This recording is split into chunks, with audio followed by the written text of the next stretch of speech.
நான் உங்கள் வழக்கறிஞர் இருந்திருந்தேன். தலைவன் சீமான் தவிர்க்க முடியாது. அவர் தப்பா மாற்றி பண்றது ஏற்றுக்கொள்ள முடியாது. அவர் தமிழ்நாட்டு மக்களுக்கு கிடைத்த மிகப்பெரிய ஒரு பெரிய தலைவர் அப்படின்னு ஒரு தடவை சொல்ல, 2 தடவை சொல்ல, 3 தடவை பதிவு பண்ணாங்க. கருப்பு. உலகத்தமிழர் அனைவருக்கும் வணக்கம். வழக்கறிஞர் திருமுருகன் அவர்களுக்கு என் மனமார்ந்த நன்றியை தெரிவித்துக் கொள்கிறேன். ஏன்னா தொடர்ந்து மக்களுக்கான களப்போராட்டத்தை முன்னெடுத்து தன் சட்டத்தின் வழி மக்களுக்கு என்னெல்லாம் எப்படியெல்லாம் அவர்களுக்காக போராட முடியுமோ அத்தனை போராட்ட களமும் அவரிடம் உண்டு. ஏன்னா நெருங்கிய நண்பர், ஒரு சிறந்த மாமனிதர் என்று கூட சொல்லலாம். ஏன்னா தமிழக வெற்றி கழகம் கொடுத்த வாக்குறுதி, பொய்யான வாக்குறுதி எல்லாம் நீதிமன்றம் வரைக்கு சென்று அந்த மீன்கள் இனப்பெருக்க காலங்கள்ல அந்த ஊதியங்களை உயர்த்தி கொடுக்கணுங்கிறத நீதிமன்றத்துல வாங்கி கொடுத்தது அவர்கள். அதுல மாற்று கருத்துல இன்னைக்கு ஒரு சரியான ஒரு ஆணி அடிச்ச மாதிரி, உச்சந்தலையில ஆணி அடிச்ச மாதிரி ஒரு தீர்ப்பு மதுரை உயர் நீதிமன்றத்துல. என்ன தீர்ப்புனா தமிழக வெற்றி கழகம் அவங்க ரோட் ஷோ நடத்தினாங்க கரூர்ல. எலெக்ஷனுக்கு முன்னாடி ரோட் ஷோ நடத்தும் பொழுது பாத்துட்டீங்கன்னா 41 பேர் செத்து விழுந்தது எல்லாருக்குமே தெரியும். பெரிய பரபரப்பானது. அந்த செத்து விழுந்து அந்த உடலை கூட பார்க்கல. அடுத்த அரை மணி நேரத்துல சென்னை போயிட்டார். யாரு? நம்ம தலைவர், இன்றைய முதல்வர் திரு ஜோசப் விஜய் அவர்கள் அங்க போயிட்டாரு, சென்னை போயிட்டாரு. அப்புறம் அதுக்கப்புறம் இலை விழுந்த வீட்டுல உள்ள ஆட்களை பூரா எடுத்துட்டு சென்னையில போய் பனையூர்ல போய் அவரை சந்திச்சு கொஞ்சம் நிவாரண உதவிகள்லாம் கொடுத்து அதை அப்படியே சரி கட்டினாங்க. எண்ணற்ற விமர்சனங்கள். ஒரு பத்திரிகையாளர் கூட சந்திக்கல. அதற்கு என்ன செய்யணும், அடுத்த கட்ட நகர்வுன்னு எதுவும் சொல்லல. ஆனால் தேர்தலில் வெற்றி அடைஞ்சாச்சு. இன்று தமிழக முதல்வராக திரு ஜோசப் விஜய் அவர்கள் இருக்கிறாரு. அப்போ என்ன செய்யறாரு, நடந்த கூட்டத்துல மறுபடியும் அந்த 41 குடும்பங்கள் இறந்தவர்களுக்கு அரசு வேலையை நாங்க உறுதி செய்யறோம் அப்படின்னு இந்த அரசு சொல்லுது.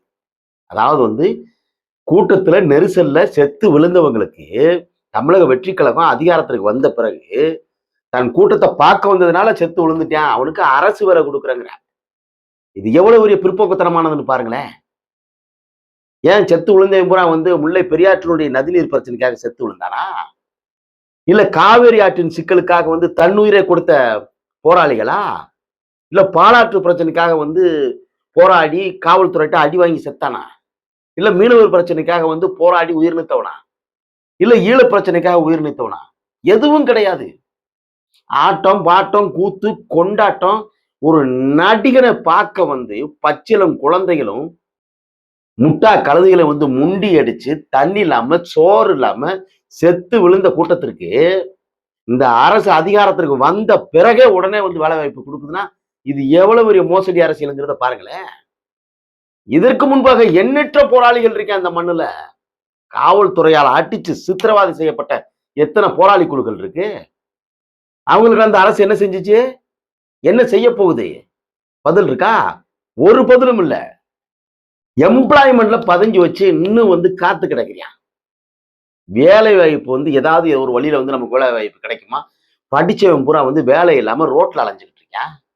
மொழிக்காக செத்தவன் எத்தனை பேர் இருக்கான்? இனத்திற்காக செத்து விழுந்தவன் எத்தனை பேர் இருக்கான்? கூலி உயர்வுக்காக போராடிய மாஞ்சோள தேயிலை தோட்ட தொழிலாளர்கள் 17 பேரை அடிச்சு நாய் அடிச்ச மாதிரி அடிச்சு கொண்டுச்சு. இந்த அரசு என்ன பண்ணுச்சு சொல்லுங்க பாப்போம்.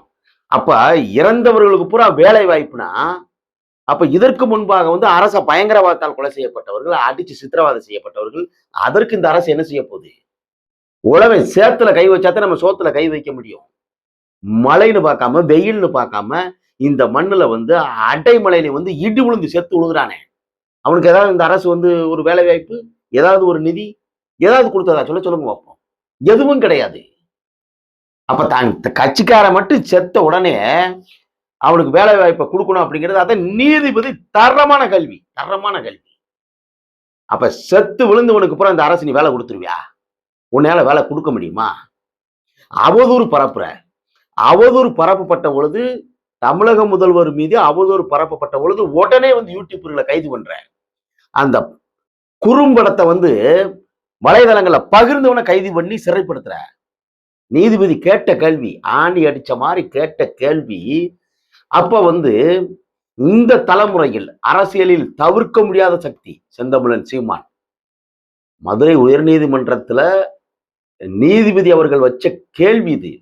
3 முறை செந்தமிழன் சீமான் அவர்கள் தமிழகத்தில் தவிர்க்க முடியாத தலைவர்.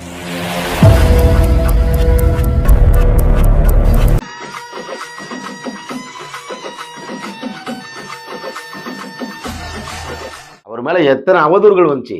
உன் அரசு என்ன பண்ணுச்சு? இன்னைக்கு இரவுக்குள்ள அவனை கைது பண்ணு கட்டளையிட்டு இருக்கு. இன்னைக்கு 3 முறை அண்ணன் செந்தமிழன் சீமான் அவர்களுடைய பெயரை உச்சரித்து தமிழகத்தில் தவிர்க்க முடியாத தலைவர் என்று கூறி உங்கள் வழக்கறிஞர் தலைவன் சீமான் தவிர்க்க முடியாது. அவர் தப்பா மாற்றி பண்றது ஏற்றுக்கொள்ள முடியாது. அவர் தமிழ்நாட்டு மக்களுக்கு கிடைத்த மிகப்பெரிய ஒரு பெரிய தலைவர் அப்படின்னு 1 தடவை சொல்லல, 2 தடவை சொல்லல, 3 தடவை பதிவு பண்ணாங்க. அப்ப இங்க ஆளுகின்ற அரசை யாரு விமர்சனம் பண்ணா நீ கைது பண்ணுவ. ஆனா தவிர்க்க முடியாத தலைவராக இருக்கக்கூடிய செந்தமிழன் சீமான் அவர்களை எவ்வளவோ பேர் தரங்கட்ட கீழ்த்தர மோசமான விமர்சனங்களை முன் வச்சு வலைதளங்களை பூரா பரப்புறிய. அப்ப இதற்கு நீ அரசு எடுத்த முடிவு என்ன? நீதிபதி கேட்ட கேள்விக்கு அரசு வழக்கறிஞர் அப்படியே மூஞ்சியை பொத்திட்டு வெளியில ஒடியான்ட்டாரு. ஏன்னா வேற வழி இல்ல. கேட்ட கேள்விக்கு பதில் கொடுக்க முடியல. எத்தனை பேருக்கு விபத்து கொடுத்துட முடியும்? நீ சொல்லுங்க, நீ பாப்பா. இன்று வரைக்கும் இன்னைக்கு வரைக்கும் 20,000 கோடியை தாண்டி இன்னைக்கு 3 மாதத்துல 20,000 கோடியே 881,000 கடன் வாங்கியிருக்க அரசு. என்ன செஞ்சோம், ஏது செஞ்சோம், யாருக்கு கொடுத்தோம், எப்படி கொடுத்தோம்னு தெரியாது. வெள்ளை அறிக்கை அரசு கஜானா காலி, இது எங்களுக்கு தெரியாது. நீங்க சொல்லித்தான் தெரியுமா? 2 மாசம் முடியல, இத்தனாயிரம் கோடி எப்படி கடன் வாங்கினீங்க? எத்தனாயிரம் பேருக்கு வேலை கொடுக்க போறீங்க? என்ன செஞ்சீங்க? ஏதாவது இருக்கா? ஒண்ணுமே கிடையாது. அப்ப இதற்கு முன்பாக உள்ள அரசு என்ன செய்ததோ அதே வேலையை தமிழக வெற்றி கழகம் செய்யுது. கேட்டுக்கங்க. நாடு கடப்பட்டு கிடக்கு. உங்க கூட்டத்துல செத்து விழுந்தவனுக்கு வேலை, அப்ப படிச்சவனுக்கு வேலை கிடையாது. விபத்துல செத்தவனுக்கு வேலை கிடையாது. இடி விழுந்து செத்தவனுக்கு வேலை இல்லை. நீங்க அடிச்சு கொள்ளுவீங்க, அவனுக்கு வேலை கிடையாது. உரிமைக்காக போராடினவன் பூரா அடிச்சு சிறைப்படுத்துவீங்க. அப்ப இதற்கெல்லாம் என்ன செய்ய முடியும்? நீதிமன்றம் கேட்ட கேள்விக்கு பதில் இருக்கா? ஒரு பதிலும் கிடையாது. தரமான சம்பவம் இன்னைக்கு நடந்தது. தரமான சம்பவம். ஒரு நீதிமன்றத்துல ஒரு ஆண்மகன் இந்த மண்ணில் நீ உன் கூட்டத்துக்கு வந்தவன் செத்து விழுகும் பொழுது வேலை வாய்ப்புக்காக காத்திருக்கவே எத்தனை பேரு? அரச பயங்கரவாதத்தால் செத்து விழுந்தவன் எத்தனை பேரு? இதற்கு முன்பாக எத்தனை விபத்துகள் நடந்திருக்கு? அந்த விபத்துக்கெல்லாம் நீ வேலை கொடுக்க முடியுமா? இது நீதித்துறை. இது நாம் தமிழர் கட்சிக்கு கிடைத்த பெரும் வெற்றி. ஐயோ, அதுல 2 பேர் 3 பேர் ஒப்பாரி வைக்கிறான். உங்களுக்கு என்ன செஞ்சாங்க? அந்த 41 குடும்பம் என்ன செஞ்சிச்சு? ஏன் நாட்டுல 41 குடும்பம் தான் இருக்கா? இன்னைக்கு எத்தனை விபத்து நடக்கு பேசுவோமா? நேற்று எத்தனை விபத்து நடந்துச்சு பேசுவோமா? அரசு பயங்கரவாதத்தால் அடிச்சானே, கொலை செய்யப்பட்டானே, அவன் குடும்பத்துக்கு என்ன நிவாரணம் கொடுத்திருக்கு? அதை பத்தி பேசுவோமா? எண்ணற்ற விபத்துகள் அன்றாடும் மாண்ட வரலாறு என்பது அப்படியே எழுதிக்கிட்டே தான் இருக்கிறேன். அப்ப இந்த இடத்துல உன் கட்சிக்கார மட்டும் செத்த வேலை கொடுப்ப, மத்த வேலை உனக்கு மக்கள் இல்லை. உங்க பார்வைக்கு மத்த முறை பிசாசா தெரியும் கொடுக்கும். அதனால இன்னும் அண்ணா திராவிட முன்னேற்ற கழகம், திராவிட முன்னேற்ற கழகத்திற்கு மாற்று ஒரு சர்வாதிகாரமான ஒரு கட்சி என்றால் தமிழக வெற்றி கழகம் தான். ஏன்னா அந்த கட்சியில் உள்ள இறப்புக்கு மட்டும் இழப்பீடு. மற்ற மக்கள் எல்லாம் அடிச்சு கொண்டாலும் சரி, விபத்துல செத்தாலும் சரி, இல்ல தன்னால மாண்டு விழுந்தாலும் சரி, அதற்கு எந்த இழப்பீடும் கிடையாது. ஏன்னா கள்ளச்சாராயம் குடிச்சு விஷச்சாராயத்தை குடிச்சு செத்தவனுக்கு எல்லாம் இழப்பீடு கொடுக்கல அரசு. நெற்றி வேர்வு நிலத்துல சிந்த உழுது இந்த மண்ணை விளைவிக்கிற விவசாயிக்கு ஒண்ணுமே கிடையாது.